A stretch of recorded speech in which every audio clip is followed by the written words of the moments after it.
ETF index mutual funds నేర్చుకుని stock మార్కెట్లో రాణించాలనుకుంటున్నారా? వెంటనే ఈ నెంబర్కి కాల్ చేయండి. Welcome to legal opinions.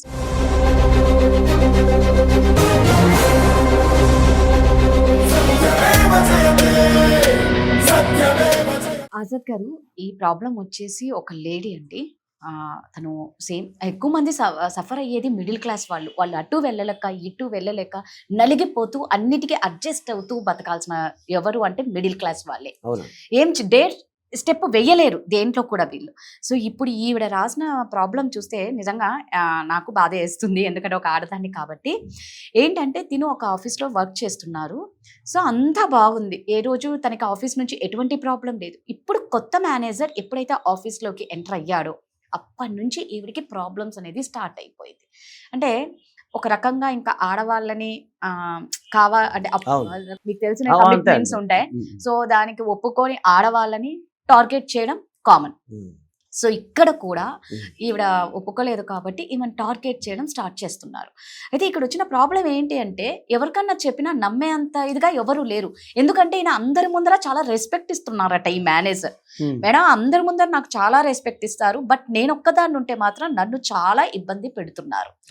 So అప్పుడు ఎవరికి చెప్పుకోగలదు? ఆల్రెడీ మ్యారేజ్ అయిపోయింది, చిన్న పిల్లలు, సో రెస్పాన్సిబిలిటీస్ చాలా ఉన్నాయి. అలా అని జాబ్ మానేసే అంత డేర్ చెయ్యలేదు.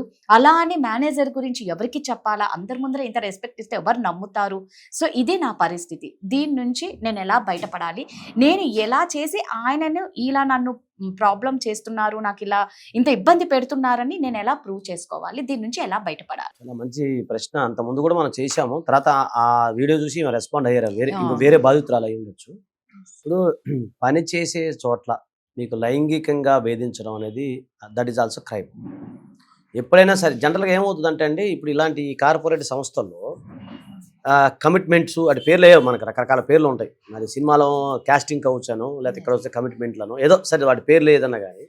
సో ఏదైనా సరే లైంగికంగా వేధించడం. అలాగే కొన్ని సందర్భాల్లో ఎవరైతే ఉంటారో వారు వీరిపైన కొంత ఇష్టాన్ని ప్రదర్శించడం. ఆ ఇష్టం అనేది వ్యక్తిగతం కాదు, అంటే లైంగికంగా ఇష్టం నేను చెప్పింది, సెక్సువల్ డిజైర్ అంటారు. ఆ విధంగా ఉండటం. లేదు వాళ్ళు కనుక సహకరించకపోతే వాళ్ళని రకరకాలుగా హింసించటం, ఇండైరెక్ట్గా బాధ పెట్టడం. అలాగే వారిని ఎక్కువ అసైన్మెంట్ ఇవ్వటం, అంటే వర్క్ విషయంలో ప్రెజర్ కావాలని చేయని చెప్పటం. లేదా వాళ్ళు ఎంత కష్టపడ్డా ఇంక్రిమెంట్లో ఏముంటాయి కదా పేర్లు, ప్రమోషన్స్, ఇంక్రిమెంట్స్, ఇంకే వాటిలో ఏమంటారు మనకు భాష, దాంట్లో వాళ్ళని డెవలప్మెంట్ చేయకపోవటం, ఇంకా రిమార్కులు ఇవ్వటం. ఇవన్నీ కూడా అంటే కక్ష సాధింపు ధోరణి ఇదంతా, అంతే కదా. సో అతను అడిగింది మేము లేదు, సో ఈమెను ఎట్లా కొట్ట తొలగించాలి, లేదంటే ఇబ్బంది పెట్టాలి అనేది ఉంటుంది సహజంగా అది. సో ఇలాంటి చోట్ల ఏం చేయాలి అంటే, ఇక్కడ రెండు రకాల పద్ధతి. ఈ డిపెండెంట్ ఉన్నప్పుడు పరిస్థితి ఏంటంటే, వాళ్ళ జాబే వాళ్ళ జీవితం. జాబ్ లేకపోతే మళ్ళీ ఎత్తుక్కొని కొత్త జాబ్కి వెళ్ళలేరు, ప్లస్ ఇందులోనే ఉండలేరు.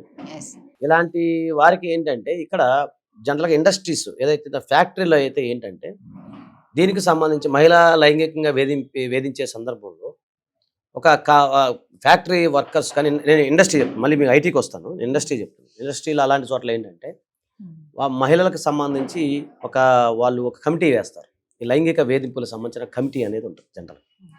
ఉన్నప్పుడు ఏమవుతుందంటే, ఈ కమిటీ ఎప్పుడైతే ఉందో ఈ కమిటీ దృష్టికి వీరు తీసుకెళ్ళాలి ఫస్ట్. అందులో ఆ కమిటీలో ఫస్ట్ దానికి సంబంధించిన కొంతమంది ఉంటారు, అంటే మహిళా సభ్యురాలు ఒకళ్ళు, తర్వాత సోషల్ అవేర్నెస్ ఉన్న వ్యక్తులు ఒకళ్ళు, రిటైర్డ్ పోలీస్ ఆఫీసర్స్ కానీ, వీళ్ళందరినీ కలిపి కమిటీ వేస్తుంది.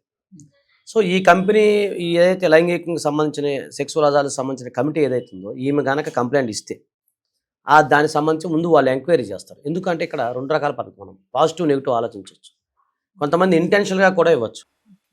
సరే అది జరిగింది 100% వాస్తవం కావచ్చు, కాకపోతే 100% ఉన్నా కూడా ఇది నిజమా కాదా, అవునా కాదని ఎంక్వైరీ చేస్తారు. ఇప్పుడు కొంతమంది కక్షాధిప ధోరణితో కూడా కావాలని అబ్బాయిలు కూడా ఇరికిచ్చేవాళ్ళు, హనీ ట్రాపింగ్ ఎక్కువ. సో ఇక్కడ వైసా వర్స అనేది చూడాలి. సో సరే ఇప్పుడు ఇది జరిగింది జెన్యూన్ అనుకుందాం. జెన్యూన్ అనేది ఎప్పుడు తెలుస్తుంది? రుజువు ఉంటేనే తెలుస్తుంది.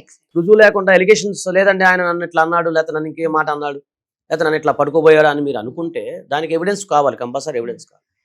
అంటే ఎవిడెన్స్ ఎలా దొరికిద్దని 4 గోళ్ల మధ్య ఎవిడెన్స్ అని మీరు అనుకోవచ్చు, తెచ్చుకోవచ్చు. ఎలా అంటే ఈ మధ్యకాలంలో చాలా అవకాశాలు ఉన్నాయి, చాలా టెక్నాలజీ వచ్చేసింది. ఎన్నో కెమెరాలు ఉన్నాయి, సీసీ కెమెరా అంటారు, అట్లా చిన్న చిన్న స్పై కెమెరాలు ఉన్నాయి, లేదా కుదిరితే సీసీ కెమెరాలు లేదా ఇంకేదైనా కెమెరా రికార్డింగ్స్ ఉన్నాయి. మొబైల్లో రికార్డింగ్స్. మొబైల్ ఇదివరకు పూర్వ రోజుల్లో అవి లేకపోవచ్చు. సో మీరు ఆ దిశగా ఏమైనా ప్రయత్నం చేయండి ఫస్ట్. అప్పటికి కాదు అనుకున్నప్పుడు మీరు ఏం చేస్తారు, జరిగిన వెంటనే ఇప్పుడు ఉదాహరణకి అతను మిమ్మల్ని ఏదైనా అన్నాడు అనుకోండి, వెంటనే బయటకు వచ్చి మీ సహచరులతో చెప్పేయండి, లేట్ చేయొద్దు. అంటే అక్కడ మీకు ఫేస్ టు ఫేస్ అర్థమైపోతుంది. ఒకటి. రెండోది, ఇది మీ భర్త గారు ఉంటే ఒకవేళ మ్యారేజ్ అయితే భర్త గారికి చెప్పండి. లేదు మ్యారేజ్ కాదు, తండ్రి తల్లి అన్నయ్య ఎవరో ఒకరు ఉంటారు కదా, వాళ్ళకి షేర్ చేయండి ఫస్ట్ ఆఫ్ ఆల్. దీన్ని యాజమాన్యం దృష్టికి తీసుకెళ్ళండి. ఇప్పుడు ఐటీకి సంబంధించింది అనుకోండి, ఇప్పుడు ఐటీ కంపెనీలో ఒక మేనేజర్ ఎవరో XYZ అన్నారు అనుకోండి, దానికి సంబంధించిన మళ్ళీ సీఈఓలు ఉంటారు, ఇంక పైన MDs ఉంటారు, చైర్మన్స్ ఉంటారు, వాళ్ళ దృష్టికి తీసుకెళ్ళడానికి ప్రయత్నం చేయండి. ఇలాగే మీరు ఏం చేస్తారంటే, లేదు కాదండి అంత కష్టం అవుతుంది, నాకు జాబ్ రేపు పొద్దున కక్ష సాధింపు అవుతుంది అని మీరు అనుకున్నప్పుడు ఆ జాబ్ మానేయటమే బెటర్. అంతే కదండి. ఇప్పుడు అక్కడ నచ్చలేదు, మీరు బాధతో మానసికంగా బాధపడేప్పుడు జాబ్ మానేయటం బెటర్. అలా కాదు సార్ నేను పోరాడతానని మీరు అనుకున్నప్పుడు, అంటే రెగ్యులర్గా మాకు వస్తూనే ఉంటాయి దీనికి సంబంధించి, మనకు మెయిల్స్ చాలా వస్తుంటాయి. దీనికి కావాల్సింది ఏంటంటే మీరు ఎవిడెన్స్ గతం గ్యాదర్ చేసుకోండి. ఎలాగ మీడియా మన ఛానల్ ఎప్పుడు సపోర్ట్ ఉంటుంది, తెలుసు కదా, న్యాయం కోసం మనం పోరాడుతూనే ఉంటాం. ఎవరన్నా అలాంటి మన దృష్టికి వస్తే మనం కూడా చేయించచ్చు. లేదు అలా కాదులేండి కాదనుకున్నప్పుడు మీ ఫ్యామిలీ మెంబర్స్తో కలిసి మాట్లాడుకోండి. ఇప్పుడు ఫైనల్గా నేనేమంటున్నానంటే, ఇక్కడ కోర్టు అనే పదం ఎందుకు వాడుతున్నానంటే, ఒక కుటుంబంలో ఉన్న ఒక స్త్రీ సడన్గా కోర్టు మెట్లెక్కితే ఇక్కడ మన సమాజం ఎలా ఉంటుందంటే, ఏమో 100% జెన్యూన్, కానీ సమాజం ఏమంటది, ఏమో తప్పు చేయకుండా ఏం జరిగిందో నిప్పులేందో పొగొచ్చిద్దా, రెండు చేతులు కలిస్తే చప్పట్లే కదా, ఏమంత ఏమో లీనియన్స్ ఇస్తేనే కదా అతను పట్టుకునేది, ఏమో లీనియన్స్ ఇస్తే అతను ఎందుకు వస్తాడు. ఇక్కడ సమస్య అక్కడ జరిగే వాతావరణం వేరు, ఇక్కడ మనం అనుకునే మాటలు వేరు ఉంటాయి. ఎవరో బయట వాళ్ళు అంటారు, ఇంట్లో వాళ్ళే మన చుట్టాలు అయిన వాళ్ళు అంటారు, ఏమో అమాయకురాలా చెప్తుందిలే, ఏం చేసిందోలే ఇట్లా అంటారు. సో నేనేమనంటే, ఇంటి గుట్టుగా ఉన్నప్పుడు సరే మీరు డేర్గా ఉండి వాళ్ళ మాటలు నేను పట్టించుకోను, సైకలాజికల్గా స్ట్రాంగ్ ఉమెన్ అయితే ఐ రెస్పెక్ట్. అప్పుడు మీరు పోలీస్ స్టేషన్లోకి వెళ్ళి కంప్లైంట్ ఇస్తారు, పోలీసు వాళ్ళు వస్తారు, ఎంక్వైరీ చేస్తారు, సరే అతనికి ఏదో నోటీస్ ఇస్తారు, అతను బెయిల్ మీద బయటకు రావటం, ట్రయల్ జరుగుతుంది.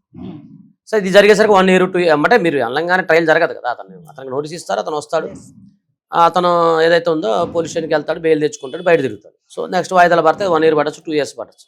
ఈ లోపల మీరు కంపల్సరీ కోర్టుకు రావాలి, మమ్మల్ని క్రాస్ ఎగ్జామినేషన్ జరిగింది, ఇవన్నీ జరుగుతుంది. సో ఇది కోర్టు చట్టపరంగా మీరు వెళ్తే అతను శిక్ష పడింది అనుకోండి, అతను మళ్ళీ అప్పీల్కి వెళ్తారు. ఇక్కడ సమస్య అది కాదు నేను అనేది. మీరు కోర్టు చుట్టూ తిరగటం, మీ పని మానుకొని ఇలా వెళ్ళే బదులు, అంటే నేను వెళ్ళమనేది చెప్తాను, మీకు ఇంట్రెస్ట్ ఉందంటే పోలీసులో కంప్లైంట్ చేసిన షీ టీమ్ ఉంది, చాలా ఉన్నాయి. ఇప్పుడు మనకు వెళ్ళింది ఏముంది, బోల్డ్ ఉన్నాయి. పోలీసు వారు చాలా ఫాస్ట్గా ఉన్నారు. ఇప్పుడు ఇంకోటి పోలీస్ స్టేషన్కి వెళ్ళకుండా యాప్లో కూడా మీరు కంప్లైంట్ చేయొచ్చు. సో అది అంతవరకు ఓకే. నెక్స్ట్ ఫర్దర్గా ఏంటి, పోలీసు వారి పాత్ర ఎంతవరకు ఉంటుంది మీ కేసులో, ఎంతవరకు ఉంటుంది అంటే FIR నమోదు చేసి దానికి సంబంధించిన ఛార్జ్ షీట్ ఎవిడెన్స్ చేసి కోర్టు వరకు ప్రొడ్యూస్ చేస్తారు. అంతవరకే వాళ్ళ డ్యూటీ. అక్కడ నుంచి మీరు కోర్టుకి వెళ్ళాల్సి వస్తుంది. కోర్టు వాయిదా పిలిచినప్పుడు మీరు వెళ్ళాలి, విట్నెస్ ఇవ్వాలి, రేపు పొద్దున ఎన్ని ఉంటాయి, ట్రయల్లో మీరు మాట్లాడాలి. సో ఇది కూడా 1 year ప్రొసీజర్, కనీసం మినిమం 1 year అయినా పడుతుంది.